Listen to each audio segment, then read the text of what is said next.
Hello everyone, నేను మీ Bhargavi. Welcome to అమ్మ చేతి వంట. ముందుగా అమ్మ చేతి వంట 2 లైక్ సబ్స్క్రైబర్స్ మార్క్ని క్రాస్ చేసిన సందర్భంగా నేను మీ అందరికీ పేరు పేరున మనస్ఫూర్తిగా ధన్యవాదాలు తెలుపుకుంటున్నాను.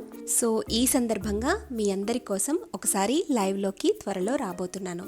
నేను లైవ్లోకి వచ్చే ముందు మీకు ఇన్ఫామ్ చేస్తాను, అప్పుడు మీరు లైవ్లోకి వచ్చి నాతో చాట్ చేయొచ్చు. ఈరోజు మనం అమ్మ చేతి వంటలోని రోటీస్లోకి, చపాతీలోకి, పుల్కల్లోకి ఎంతో టేస్టీగా ఉండే పాలక్ కర్రీని ఎలా తయారు చేసుకోవాలో చూద్దాం. ముందు స్టవ్ మీద ఒక ప్యాన్ పెట్టుకుని అందులో 4 కట్టల పాలకూరని శుభ్రం చేసుకుని వాష్ చేసుకుని ఇందులో యాడ్ చేసుకోండి.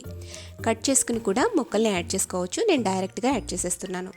ఇందులో ఇప్పుడు 2 మీడియం సైజ్ టమాటాలని ముక్కలుగా కట్ చేసుకుని యాడ్ చేసుకోండి.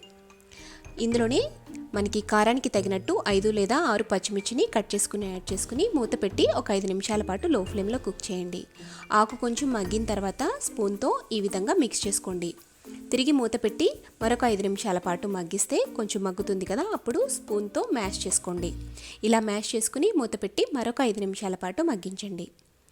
ఈ విధంగా ఆకు, టమాటా, పచ్చిమిర్చి అంతా కూడా బాగా మగ్గిపోయిన తర్వాత స్టవ్ ఆఫ్ చేసేసుకోండి. దీన్ని పూర్తిగా చల్లారనిచ్చి మిక్సీ జార్లోకి తీసుకుని ఫైన్ పేస్ట్ లాగా బ్లెండ్ చేసుకోండి. ఇప్పుడు స్టవ్ మీద వేరొక ప్యాన్ పెట్టుకుని అందులో 2 టేబుల్ స్పూన్ల ఆయిల్ యాడ్ చేసుకోండి. ఆయిల్ హీట్ అయిన తర్వాత ఇందులోకి హోల్ గరం మసాలాని యాడ్ చేసుకోండి. చెక్క, మొగ్గ, షాజీరా, యాలకులు యాడ్ చేసుకున్న తర్వాత సన్నగా తరిగి పెట్టుకున్న ఒక ఉల్లిపాయని యాడ్ చేసుకుని గోల్డెన్ బ్రౌన్ కలర్ వచ్చేంత వరకు ఫ్రై చేసుకోండి. ఇప్పుడు ఇందులోనే 2 టీ స్పూన్ల అల్లం వెల్లుల్లి పేస్ట్ని యాడ్ చేసుకుని కొంచెం పచ్చివాసన పోయేటట్టుగా ఫ్రై చేసుకోండి. అల్లం వెల్లుల్లి పేస్ట్ వేగిన తర్వాత ఇందులోకి ఒక పావు టీ స్పూన్ పసుపు, 2 టీ స్పూన్ల ధనియాల పొడిని యాడ్ చేసుకోండి. ఇది ఒక్కసారి కలుపుకోండి. ఇది పచ్చిదనం పోయాక ఇందులోకి మనం తయారు చేసి పెట్టుకున్న ఈ పాలక్ పేస్ట్ని యాడ్ చేసుకోండి. తర్వాత ఇందులోకి కొంచెం వాటర్ని యాడ్ చేసుకుని మిక్స్ చేసుకుని ఇందులోకి యాడ్ చేసేసుకోండి. ఇప్పుడు ఈ పేస్ట్ మొత్తాన్ని కూడా మీడియం ఫ్లేమ్లో పెట్టుకుని ఒక 5 నిమిషాల పాటు తిప్పుకుంటూ ఫ్రై చేసుకోండి. ఇప్పుడు ఇందులోకి రుచికి సరిపడా ఉప్పుని యాడ్ చేసుకోండి. సాల్ట్ కూడా యాడ్ చేసేసుకుని ఒకసారి అంతా కలిపేసుకుని మూత పెట్టి ఒక 10 నిమిషాల పాటు లో ఫ్లేమ్లో మగ్గించాలి.